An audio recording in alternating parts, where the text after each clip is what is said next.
Pleased to introduce our next speaker, Professor Marco Gualtieri from the University of Toronto. I'll say a few words about him, so I wrote a few things down. So Marco received his PhD from the University of Oxford in 2004 under Nigel Hitchen, and he wrote a very influential thesis that laid the foundations of a new field of research that is now broadly known as generalized geometry.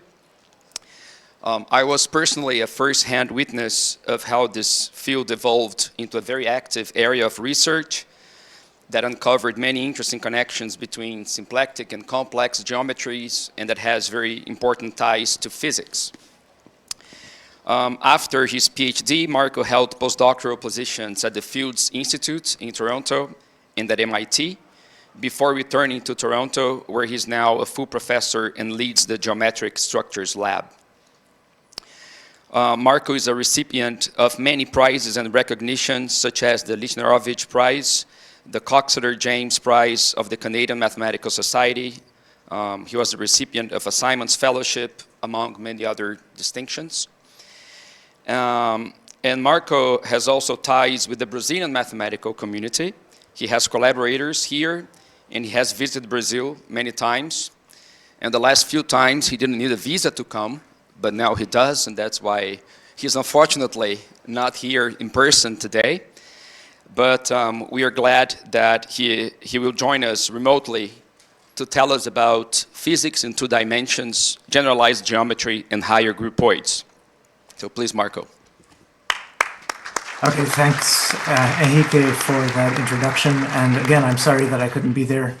I was in Brazil just a few months ago, but apparently the visa requirements changed. Okay, so I'm going to try to give you an overview of a research problem that I have been working on with my group for many years. And we've reached a kind of milestone, which I'll end the talk on. It's particularly unfortunate that I'm not there because my main collaborators have very close ties to IMPA, and I was hoping to showcase that, which I'll be able to do. But okay, so let's see what this is about. Okay, so first my talk is in 3 parts. I'm going to talk about physics in part 1. Then I'll speak about how generalized geometry helped us to understand what physicists were saying. And finally, I'll explain how the appearance of higher groupoids allows us to solve a lot of the problems that the physicists brought to us. Okay, so we start in physics with the study of 2-dimensional sigma models. And what are these? Well, they are supposed to be mathematical models of the dynamics of strings moving in a Riemannian manifold. So here we see 2 strings moving, merging into one, and proceeding in this way. Okay? And the ambient space is a Riemannian manifold. And you should think of this as a direct analog of a particle moving in a Riemannian manifold. The equations of motion for a point particle are the geodesic equation. And in this case, we need a similar mechanical model which describes the motion of a string. So what do we have? We have sigma, a surface with a Lorentzian metric. So here, from the point of view of the surface, this is space and this direction is time. And the ambient space where it is moving is a Riemannian manifold. So we have the trajectories are maps from the surface to the Riemannian manifold. And the energy associated to such a map is basically the L2 norm of its derivative. So we have the derivative of the map. That's a 1 form. We wedge it with its Hodge star. So this is a 1 form, and this is a 1 form. This is a 2 form, and we can integrate this over the 2-dimensional surface. And of course, we need the Riemannian metric in order to measure the size of that derivative.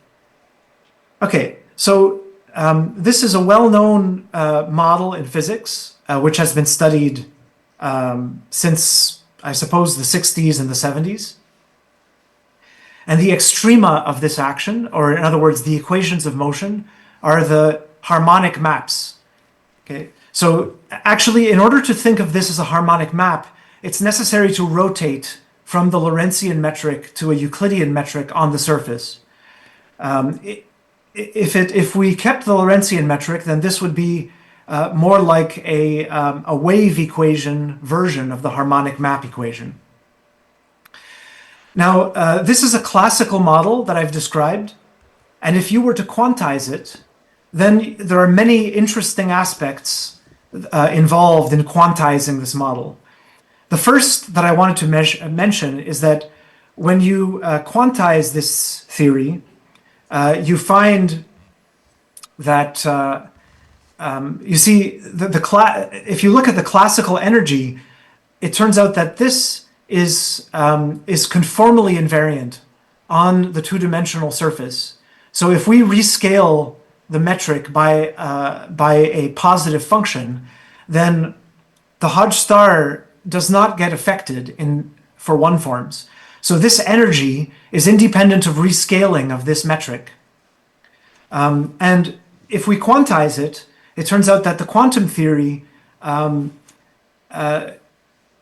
order for the quantum theory to be conformally invariant, it is necessary to modify this metric and to allow this metric, the Riemannian metric on the target space, to flow according to the Ricci flow. And it's only once it reaches the stationary point of the Ricci flow that the model becomes conformal in the quantum theory. So this is related to Ricci flow, and it is also related to conformal field theory.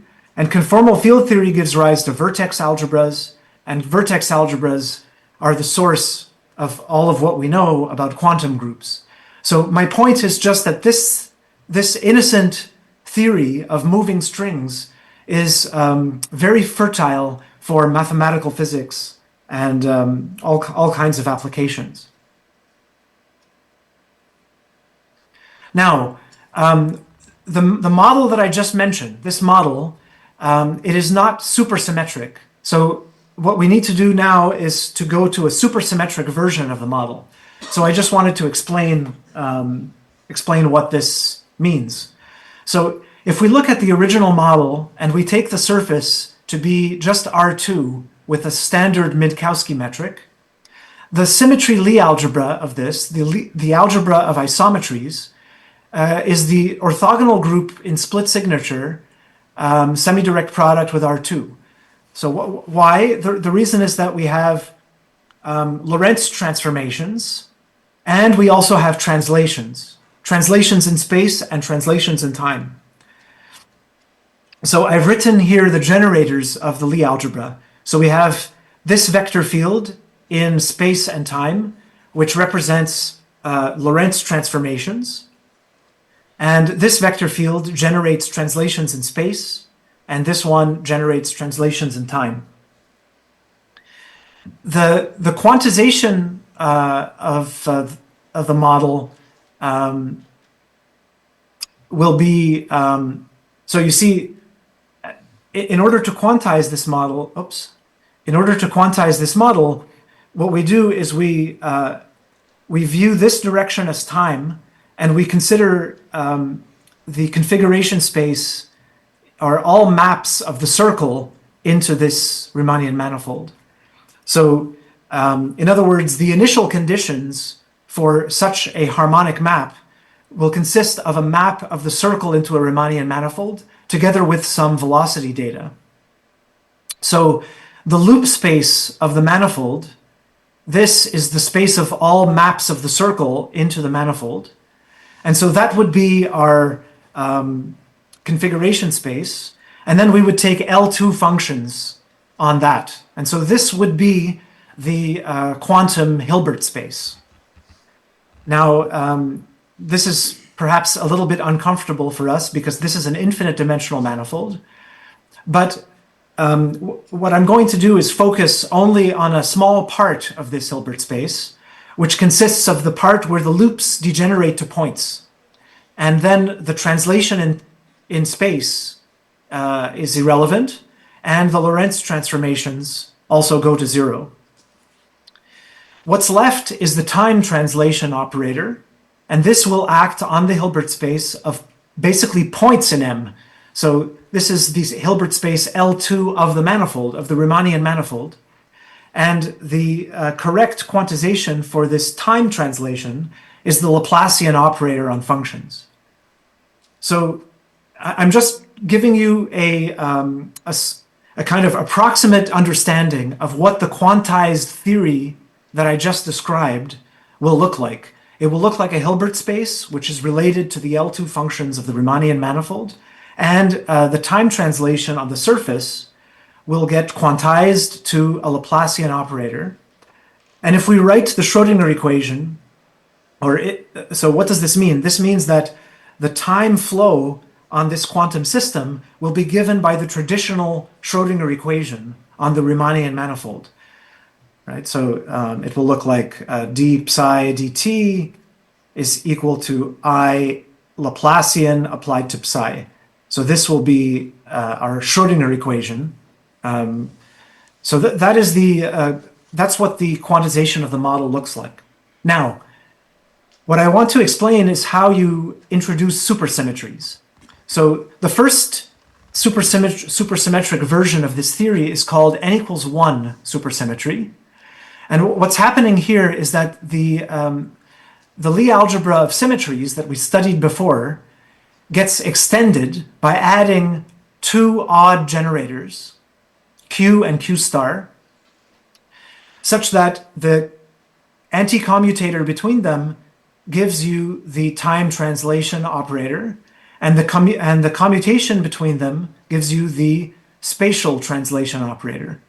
So this is related to the idea that in supersymmetry, we're looking for odd symmetries that if you square them, or if you take quadratic combinations of them, they give you spatial or time translation operations.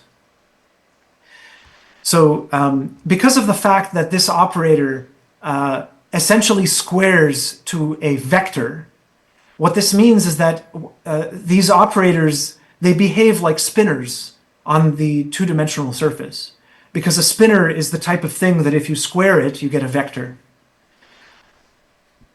And okay, and so these operators, these new operators now on the quantization, they have to be odd operators, which means that the quantization must itself be Z2 graded. It has to have an even part and an odd part.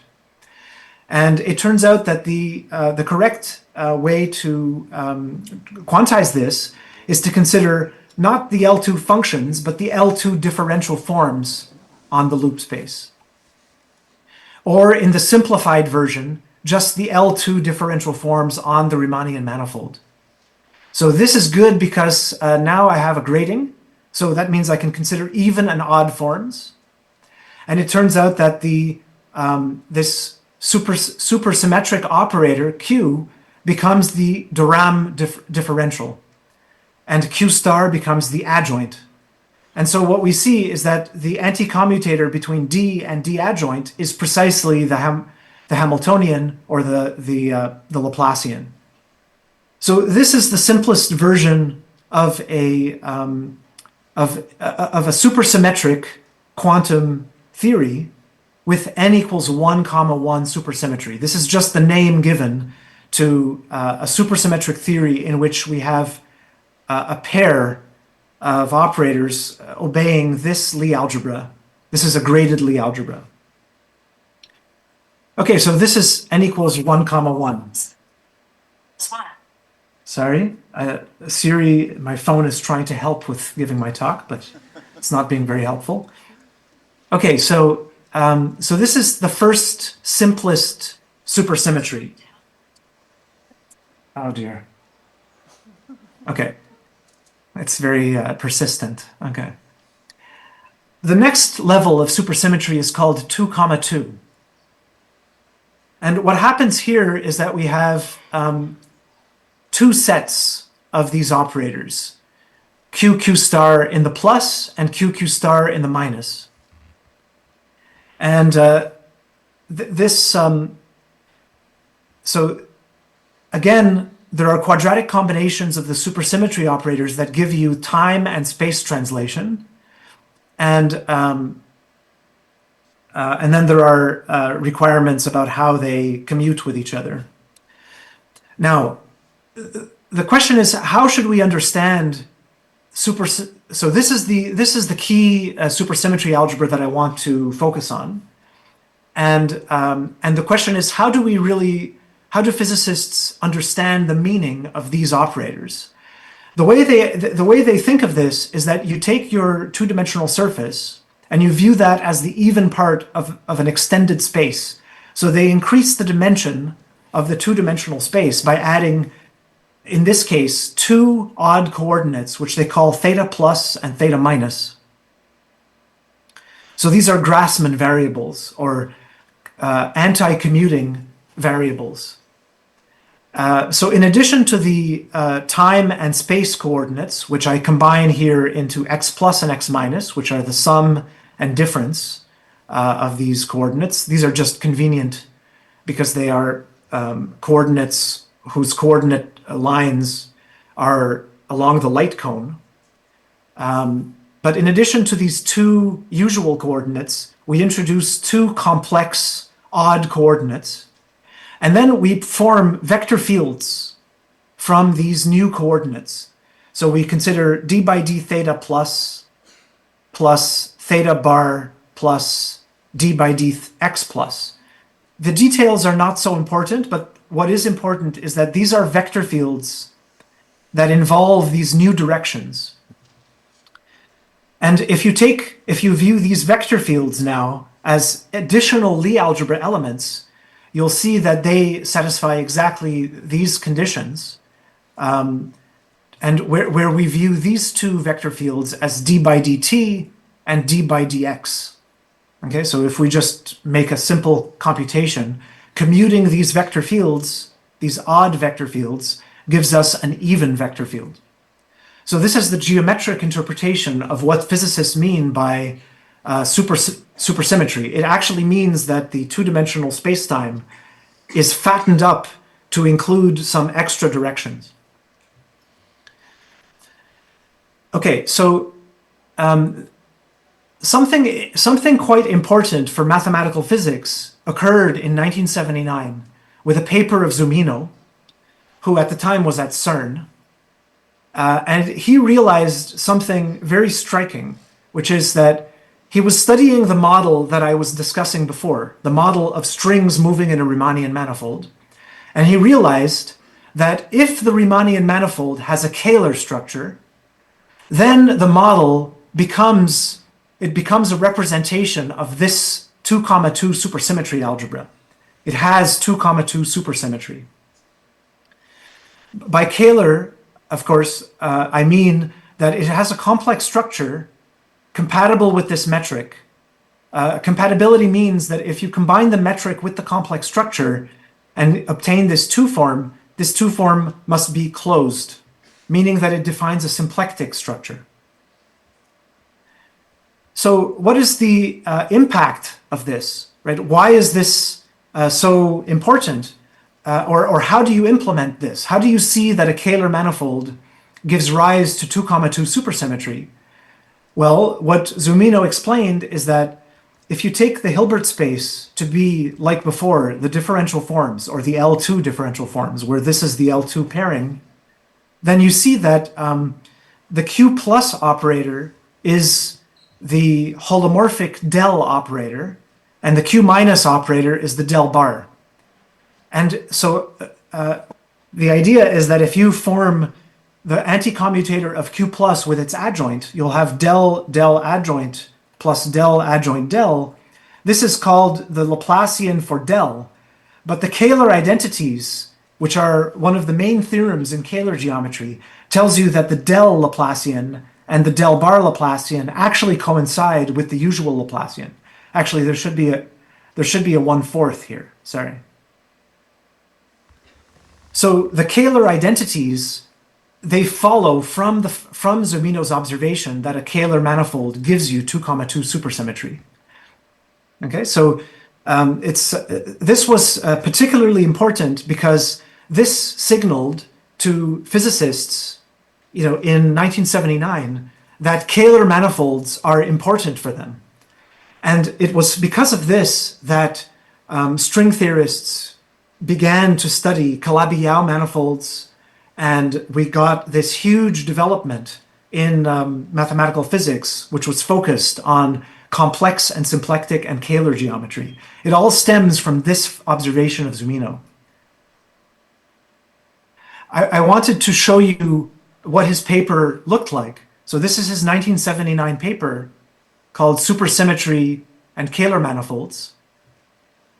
And he says in the abstract that we give the supersymmetric extension of nonlinear models with scalar fields taking values in a complex scalar manifold. Okay, and here what we see is this is the original model. Equation 1 in his paper is the original model that I talked about. This is the Riemannian metric on the target space. A is the name that he gives to the map from the surface into the target space. And here you see the norm, the L2 norm of the derivative of the map. Okay, so this is the initial model.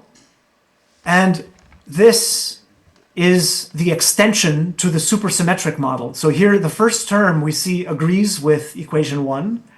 But then there are all kinds of additional terms that involve fermions, which are the super partners to the map A. And you see that it involves many terms. And his main observation, well, besides the fact that this model exists and has 2,2 supersymmetry, the main one of the impressive things about his paper is the way that he shows that this Lagrangian has supersymmetry. It would be extremely difficult to compute by hand that this Lagrangian has that symmetry. But what he shows is that if you use the Kähler potential function, V, okay, then the idea is that if you have your map phi and you extend it to a supermap from the supersurface into the Riemannian manifold, then the Lagrangian is just the pullback of the Kähler potential. That's all this entire expression, or his model, his supersymmetric model, can be explained very simply by saying that the Kähler manifold has a Kähler potential function, which is a function v, it's a real valued function v, whose second derivatives generates the Kähler metric. And if you are given this function, all you need to do is pull it back to the super Riemann surface, and what you obtain on that pullback is this supersymmetric Lagrangian. So the Kähler potential was central in his understanding of the model.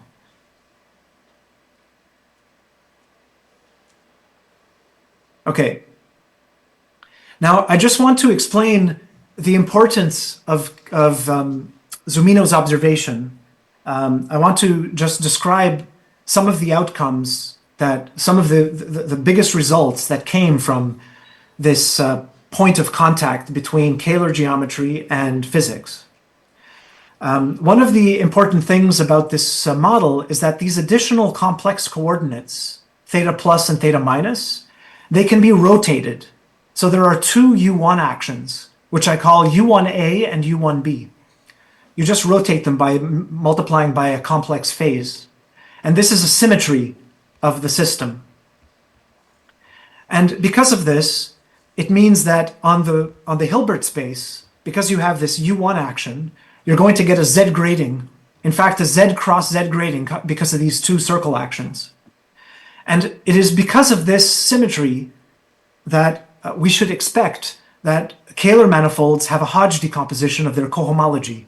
The cohomology decomposes into a Z cross Z graded components. And from the physics point of view, it comes from these so-called R symmetries.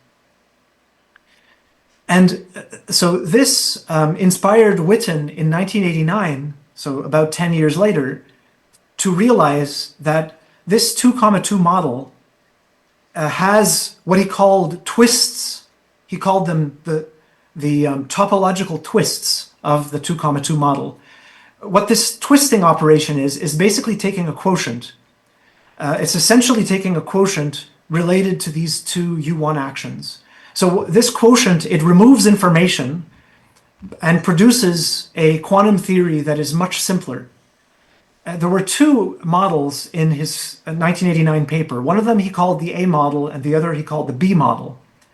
And it turns out that the A model has thrown away metric information. It has thrown away the complex structure on the Kähler manifold, but it retains the symplectic form.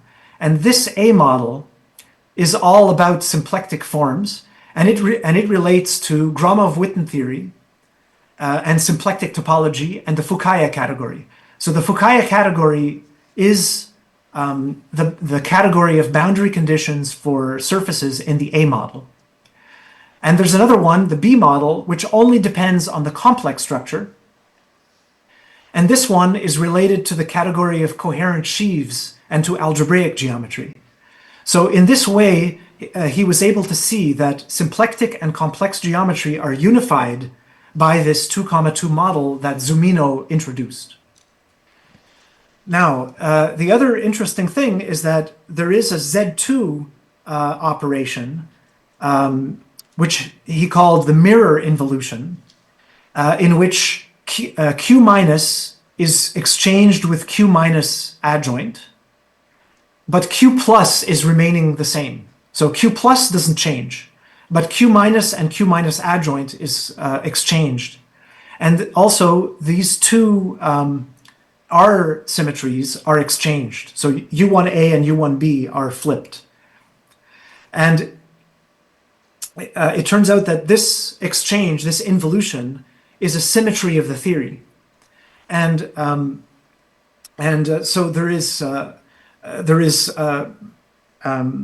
very important consequence, which we've still, which has led to an explosion of research over the last 30 years on the subject. And that is to say that two of these 2,2 models are considered to be mirror. So let's say I have two Kähler manifolds. Each of them gives you a 2,2 model, which means that you have all of this structure. So, and if these two models are isomorphic, meaning their Hilbert spaces are isomorphic, but in a way such that the isomorphism intertwines this involution. Okay, so that means that the A model of one is related to the B model of the other, and vice versa. The B model of the first is related to the A model of the second, according to this map. Then we say that these two Kähler manifolds, and in particular the quantum theories that come from them, we say that they are mirror. And this is the famous mirror symmetry that has had such a big impact in mathematics.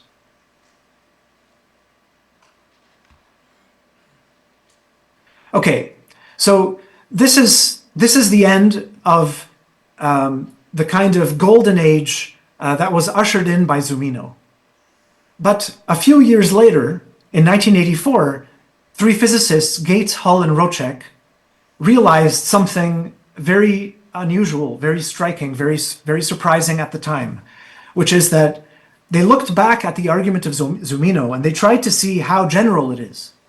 And they realized that there is a more general solution that gives rise to n equals 2,2 supersymmetric geometry for this model. They realized that there is an unknown geometry that gives rise to the same supersymmetry algebra. That geometry is one that we now call generalized Kähler, and it consists, on this Riemannian manifold, it consists of two complex structures, I plus and I minus.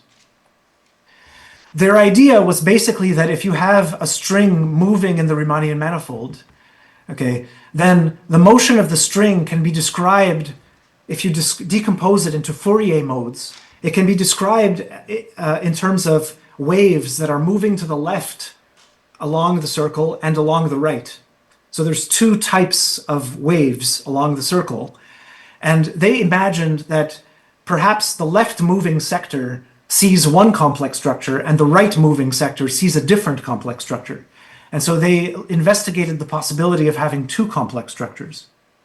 And what they found was that this bi-Hermitian geometry, as they called it, would have n equals 2 comma 2 symmetry if it satisfied these conditions.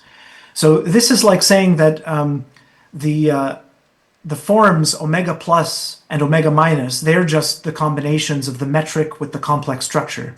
So this is omega plus. And this omega plus is not closed. It's not symplectic. But the pair of two forms, it satisfies a joint compatibility condition, which is that the sum of their complex derivatives is 0. The complex derivative is just I times del bar minus del. So this is a natural differential that exists on your complex manifold, and this is the replacement for the symplectic condition. And then we also require that these three forms, dc plus, omega plus, and the corresponding minus one, they must be closed. So at the time that they introduced this, mathematicians didn't know what to make of it. They didn't have many interesting examples, and mathematicians had never seen this. And at that time, everyone was interested in Calabi-Yau manifolds, so this was basically ignored at the time. Let me give you an example. So if you take any even-dimensional compact group, semi-simple group, for example, if you take SU2 cross U1 or SU2 cross SU2 or SU3, these are all even-dimensional groups, and you equip it with a bi-invariant metric. Okay, then what you do is you choose, look at the roots. This is a diagram of the roots of the Lie algebra, and choose a splitting of the roots into positive and negative roots. And define a complex structure on the Lie algebra so that the positive roots are the plus I eigenspace of the complex structure, and the negative roots are the negative I eigenspace. So this defines a complex structure on the tangent space at the identity. And then what you can do is right and left translate these complex structures to the rest of the group. And it turns out that these complex structures are integrable. They form complex manifolds. So in the case of SU2 cross U1, this is the famous Hopf surface. It's a complex surface. And in the case of SU2 cross SU2, this is S3 cross S3. And this is a famous non-Kähler manifold, but it is a complex manifold called the Calabi-Ekman complex manifold. It's a threefold, complex threefold. SU3 is 8-dimensional, and it is a complex manifold. It doesn't really have a name, but it is a complex manifold using this right or left complex structure. And it turns out that if you take these two complex structures and you combine it with the bi-invariant metric given by the Killing form, then these equations are actually satisfied, that dc omega plus is a three form, which is very well known. It is the Cartan three form, which is a closed three form that generates the third cohomology of these spaces. So this is a very large family of examples that are all non-Kähler, but they are generalized Kähler. Another family of examples, well, okay, if you take the Kähler manifold, and if you just take the two complex structures to be equal or opposite, then this gives you an example. Also, you can take a hyperkähler manifold and forget one of the three complex structures. Here I've taken I and J, and this is an example of generalized Kähler. In this case, in the hyperkähler case, both of these are 0. And then we spent quite some time studying deformations of Kähler and hyperkähler manifolds. There are many interesting deformations of these examples, and some of them are quite mysterious. For example, there's one on CP2 in which we take a vector field on CP2, a smooth vector field, which is tangent to a cubic curve and which is holomorphic along that cubic curve and gives a translation. And if you drag the complex structure on CP2 by that diffeomorphism, you get a pair of complex structures which are related by generalized Kähler condition. So there are many interesting non-trivial generalized Kähler structures even on Kähler manifolds. So there are deformations that are quite bizarre. I say that it's bizarre because this type of translation is important for defining non-commutative CP2s. Okay, so we have, so from this time, we've had some questions, and some of these questions were brought up in the original paper. Is there a Hodge decomposition? They expected that there should be one, but they didn't find it. Is there a generalized Kähler potential function? They claimed that there was one, but they could not find it. Is there a quantization of generalized Kähler structures? And more generally, kind of what is the relationship between these two mysterious complex structures? So the main purpose of this project that I've been working on for many years was to determine the answers to these questions. Okay, and so this brings us to the first series of breakthroughs about this geometry that was introduced in 1984. So it's about generalized geometry. So generalized geometry is a topic which emerged from two streams of research. One was the work of Alan Weinstein from the 90s, and the other was from the work of Hitchin in the early 2000s. And that's where I came in, because I started working on these things in 2001. So Weinstein's idea was that he could unify Poisson and symplectic geometry in the following way. If you have a symplectic form, that's a two form. So I can think of the two form as defining a map from T to T star, the tangent to the cotangent bundle. I can take the graph, and the graph will give a very special subbundle of the direct sum of T plus T star.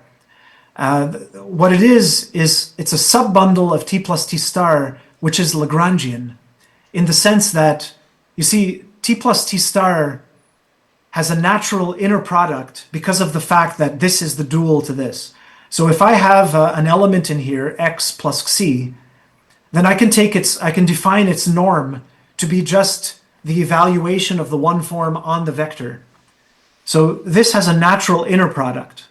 And if I take the graph of a skew-symmetric form, then because it's skew-symmetric, it turns out that this thing is Lagrangian. The inner product restricts to zero. On the other hand, if I have a Poisson bivector, it is opposite. It's a skew-symmetric bivector. And so it defines a map from T star to T, and I can take that graph, and that is also a Lagrangian subbundle of T plus T star. And what Weinstein realized that he could consider more general objects. In general, he called them Dirac structures, and these are Lagrangian subbundles of T plus T star.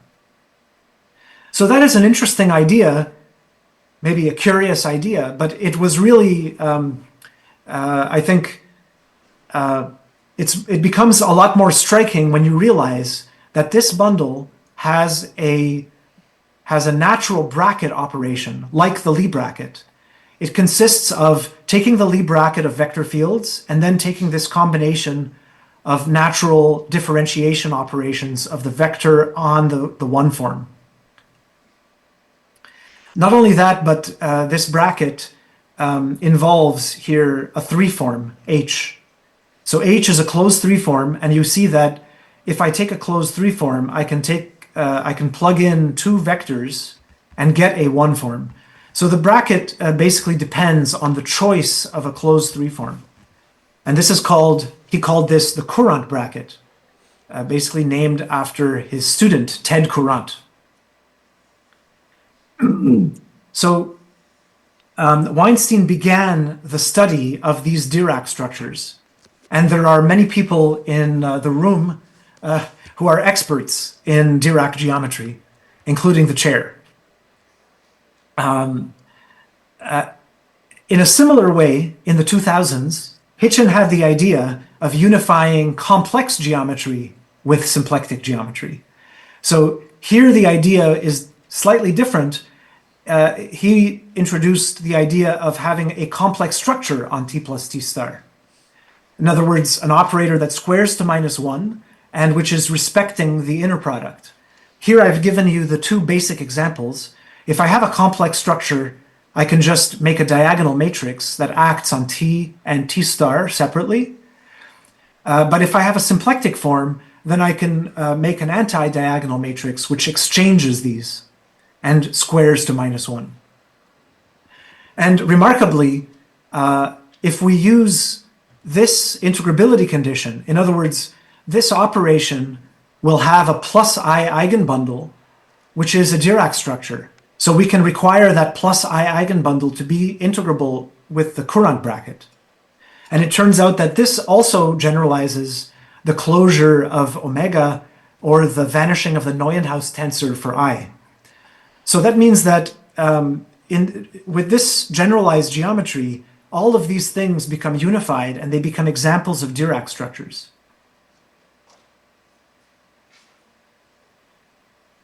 Okay, so what does this have to do with generalized Kähler geometry? Well, what I realized in 2004 was that you could consider a manifold with a three-form and which has a pair of these generalized complex structures, JA and JB.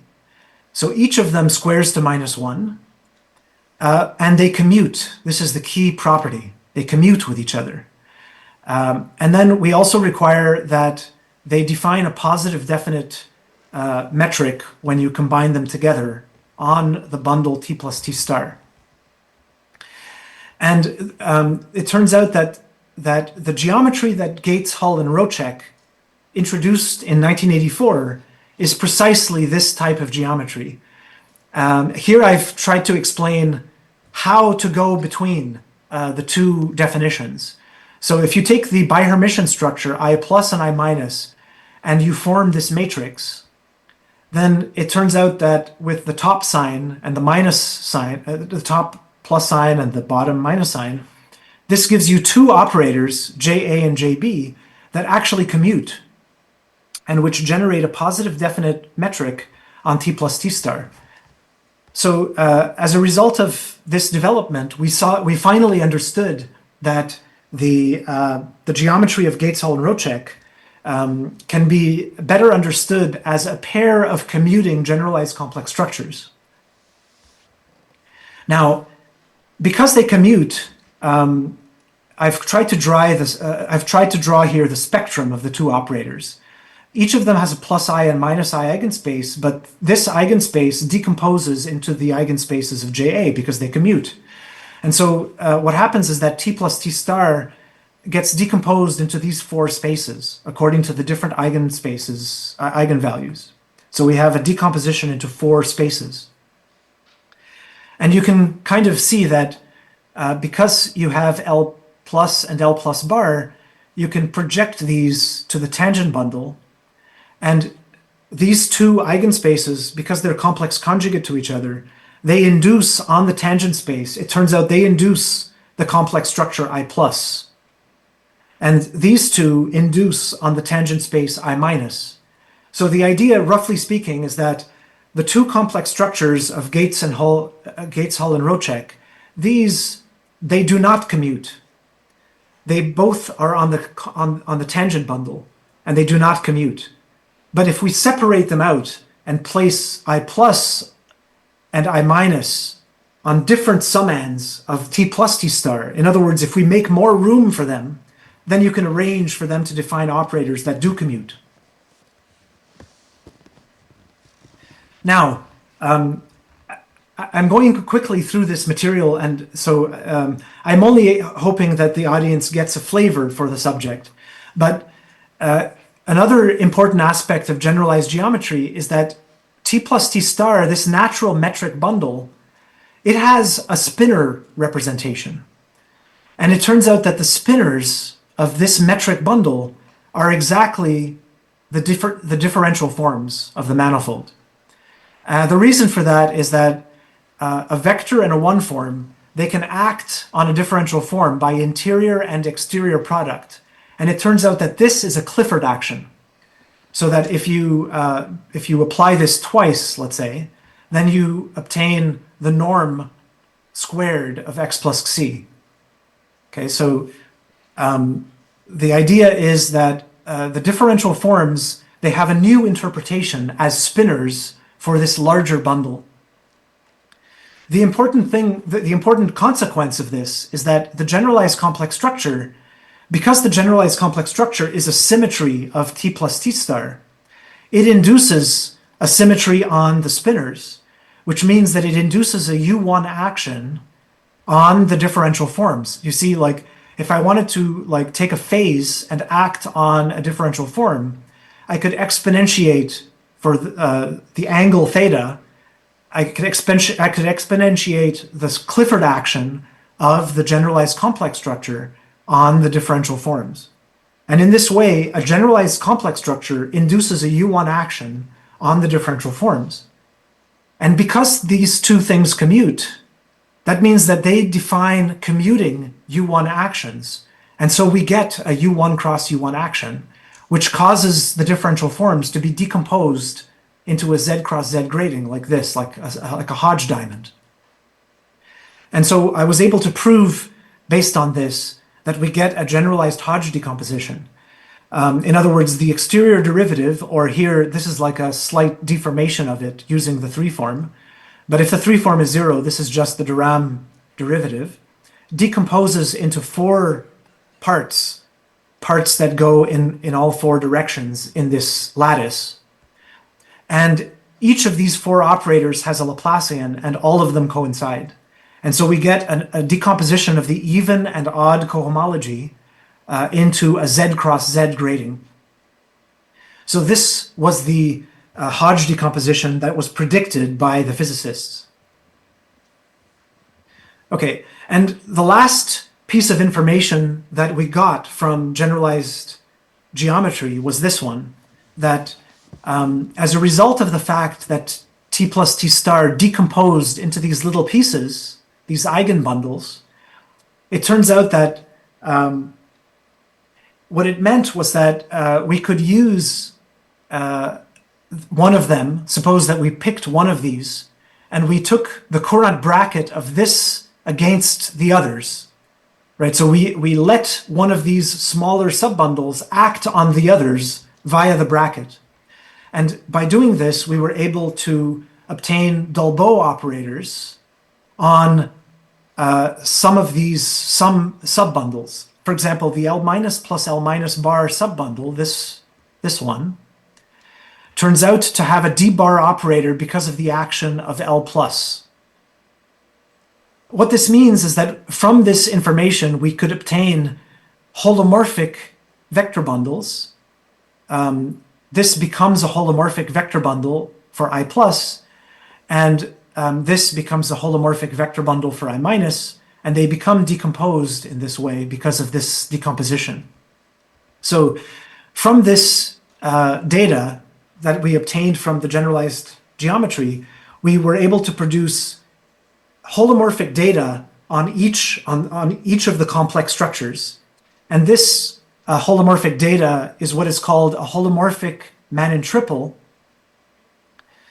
It's a triple just because we have this bundle, which is called a Courant algebroid, and it is decomposed into a pair of Dirac structures. So we obtain basically a collection of holomorphic Dirac structures. And geometrically, what this means is that the complex manifolds, they become, each of them has a holomorphic Manin triple, which means that we get a pair of holomorphic singular foliations, one from A and one from B.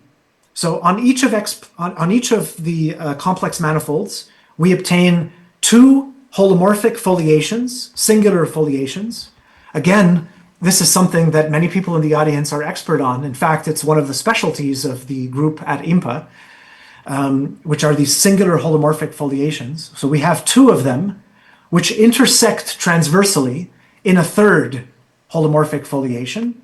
And that third one is a holomorphic Poisson structure. And it's called the Hitchin-Poisson structure because it was discovered around this time by Hitchin. All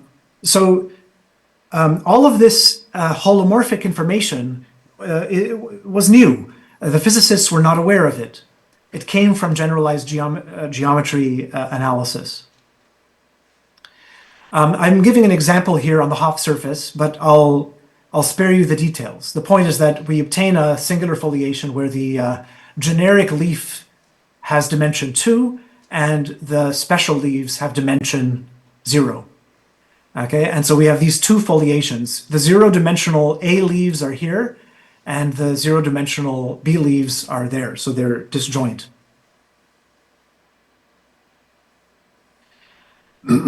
Okay, so, and here we come to our last puzzle. Manin triples were actually introduced by Drinfeld in order to classify Poisson Lie groups, but they are infinitesimal. They consist, the original Manin triples that Drinfeld introduced consists of a Lie algebra, G, which is decomposed into a sum of Lagrangian Lie subalgebras. Okay, and the whole idea was that he was using this Lie algebra theoretic data to classify Poisson Lie groups.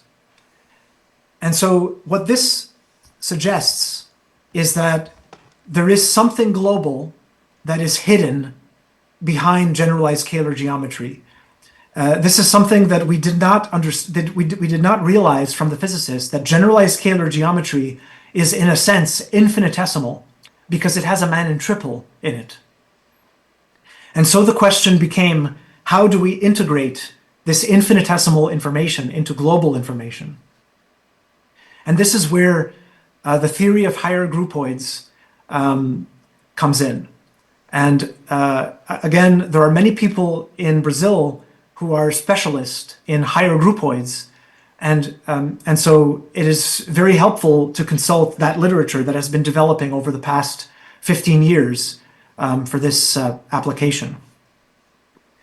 I only have 10 minutes remaining, so I'll try to keep it brief. The main idea comes from Liu and Weinstein and Mackenzie and Shu from the 90s. And their idea was that when you have a Manin triple, and when you have two of these foliations, what you should consider are these little squares. Okay, they consist of paths that are tangent to the A foliation, combined with paths which are tangent to the B foliation. So this is very similar to the fundamental groupoid. You know, like whenever you have a manifold, you could consider paths up to homotopy, and this forms a groupoid. And normally we study just the fundamental group, which is loops from a certain point to itself. But you could also study paths up to homotopy between 2 points. Here, the idea should be that you consider squares where the boundary of the square consists of paths tangent to the two foliations.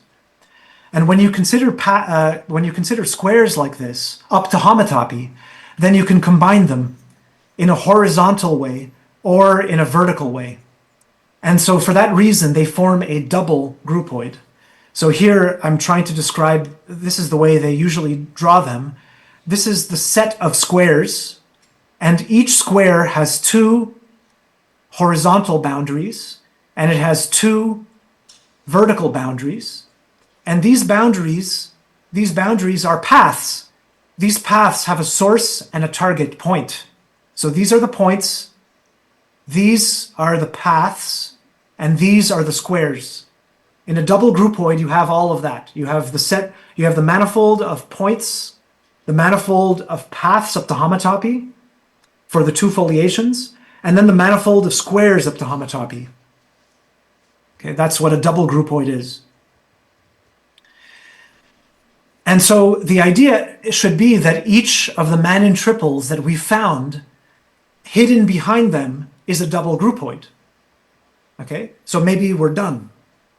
But the main question remaining is, okay, fine, if the plus complex structure has a holomorphic double groupoid behind it, let's say D+, and the minus complex structure has a holomorphic double groupoid D- behind it, the question is, how are these groupoids related to each other? And this has been occupying my group for the past few years. And what I found together with Yusong Jiang, so Yusong was an undergraduate at IMPA, and he came to do his PhD with me in Toronto. And Daniel Alvarez is in the audience, and he was a student of Ehike at IMPA, and he came to Toronto as a postdoc. And we all worked together to try to solve this problem of what the relationship is between these two double groupoids that we hopefully have in the background. And it relies on this lemma. I won't get into the details, but the idea is that what we found was a new type of relationship of Manin triples. Here I tried to draw a picture of it. We have the minus Manin triple, and we have the plus Manin triple. And it turns out that there is a gauge transformation, which is the type of morphism, from one to the other. And that morphism is given by the sum of the two Hermitian forms in the generalized scalar geometry. And it turns out that this morphism respects one of the two Dirac structures, but not the other. Okay? And then this was very puzzling because we couldn't figure out why is the other one not preserved. Well, the reason is that this holomorphic Manin triple has a complex conjugate here. And it turns out that there is another map from this Manin triple to this complex conjugate Manin triple, which is given by the difference of the Hermitian form. And this diagram is completed to a loop just by taking the complex conjugate of these two maps. And so what we realized was that there was a square of isomorphisms of Manin triples that was hidden in generalized scalar geometry. We proved a theorem as a result of this, which characterizes generalized scalar geometry as pairs of Manin triples related by such maps. In other words, we prove that if you have a pair of holomorphic Manin triples that are related by such maps, then you can reconstruct the metric, the three form, and the rest of the generalized scalar structure. And so generalized scalar geometry is intimately related with these Manin triples. Okay, and so then the final question became, okay, if we know how the Manin triples are related, how do we figure out how the double groupoids are related? And for this, so the question is how to lift the morphisms of Manin triples to the morphisms of double groupoids. And for this, we use something which is called the Bernstein shuffle. It's an operation that was introduced by Ehike in 2002 and used again in 2015. And again, I will not get into the details, but the idea is that if you have a gauge transformation on a manifold which has a groupoid over it, then it is possible to lift that gauge transformation to the groupoid by pulling it back by these maps that the groupoid has. And there's, because there's two maps, there's two pullbacks that you can do.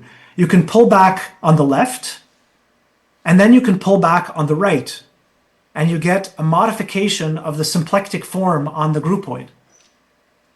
And what Ehike showed was that the original groupoid gets transformed into a new groupoid. So both of these are groupoids, and the thing in the middle, the intermediate step, is what is called a Morita bimodule, or a Morita equivalence between these two groupoids, which is the correct notion of equivalence of groupoids. So the Bernstein shuffle allows you to lift gauge transformations to Morita bimodules. Okay, so what Bernstein explained was how to obtain this Morita equivalence between groupoids as a result of one gauge transformation. But we have two gauge transformations, right? We have two of them. So that means that we need to use the Bernstein shuffle in one direction and also in another direction. So we needed to invent a two-dimensional version of the Bernstein shuffle. And for that, we needed to understand how double groupoids can be related. Okay, so because everything is doubled, it turns out that a double groupoid can be related to another one in two different ways, either vertically or horizontally. This is just an analogy with the Morita equivalence. So Daniel Yusong and I developed the concept of vertical and horizontal Morita equivalences of double groupoids. And we showed that the morphisms in our square get lifted to these types of morphisms. And then finally, we realized that the square of morphisms forms a loop in the higher category of double groupoids, and that in generalized Kähler geometry, that loop is filled by a two morphism. So that means that this path of morphisms and this path of morphisms are homotopy equivalent. And so here I've shown you now the square formed by the Morita equivalences, but then we needed to put something in the middle, another symplectic manifold, which is acted upon by all of these side groupoids. So we developed the concept of a symplectic double Morita bimodule. Again, I must emphasize, we did not want to do this, but we had to do it. The physics was forcing us to do this. And it also has real structures because of this fact that this is complex conjugate to this is complex conjugate to this. Therefore, there's a real structure that gave a symplectic involution of this holomorphic symplectic manifold in the middle. Our main theorem, which I'll conclude on, which we proved last year, is that generalized Kähler geometry has a new interpretation. In other words, we can now go back to the physicists and tell them what is really behind generalized Kähler geometry. And what is really behind is basically one of these holomorphic symplectic self-adjoint 1-1 morphism. So all of this diagram of double groupoids and Morita equivalences and fillers, all of this is holomorphic symplectic information. Okay, it is purely holomorphic and it has a finite dimensional moduli space. And so all of this complicated data is the analog of the Kähler class, finite dimensional.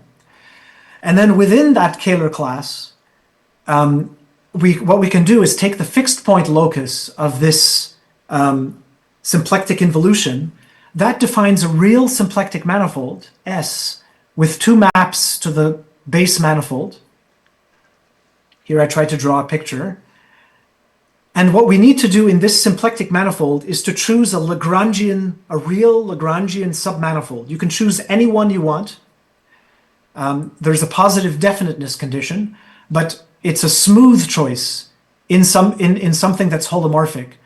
And the choice of this real Lagrangian bisection of this symplectic manifold S is precisely the generalized Kähler metric.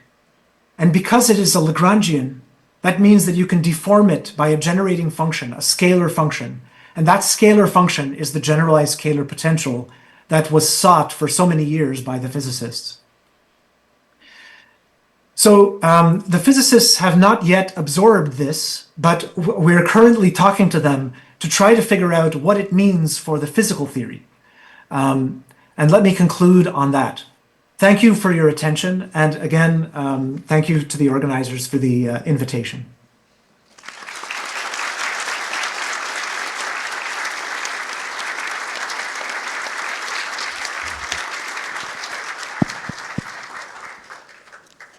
Thanks, Marco, for the nice talk.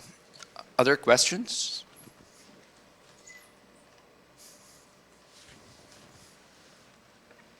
Come on, don't be shy. We got one.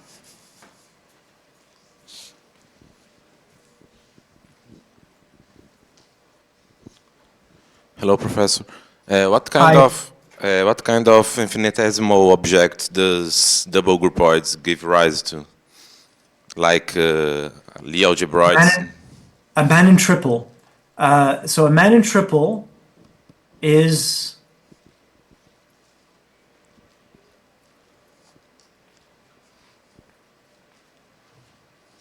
So a man in triple is like this. Originally man in triples was a Lie algebra, which is the sum of two subalgebras. But a man in triple in general is a Courant algebroid, which is the sum of two Dirac structures. That is what that is the infinitesimal object of a double groupoid. And that was the observation of Liu, Weinstein, Mackenzie, and Xu.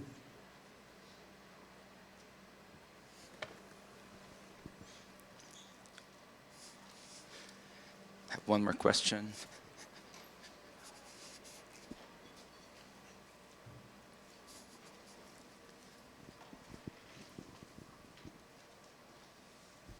Ой, hello, Mark. Елизавета Hi. Вишнякова. Hi. You know, what in Lie algebroids, here I see there are supersymmetries Yes. in Lie algebroids, etc. Do you have some supersymmetries in Lie groupoids? Do you integrate? Somehow I see So- them infinitesimally, but what you have in Lie for Lie groupoids? Right. So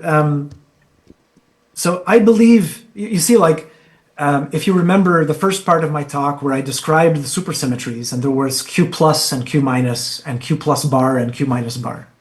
So I believe that the supersymmetries that the physicists use to define the model are related to these two directions of morphisms for the double groupoids.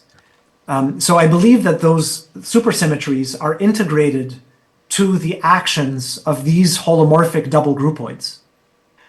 However, I don't yet understand what the general relationship is between supersymmetry and the integration. We're currently working on that, but it seems to be a fascinating fact that what the physicists view as supersymmetries on the two-dimensional world sheet become double groupoid structures that are acting on the generalized scalar structures.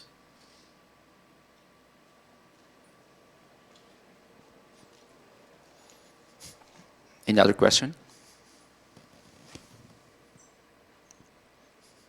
So I think we can thank Marco again.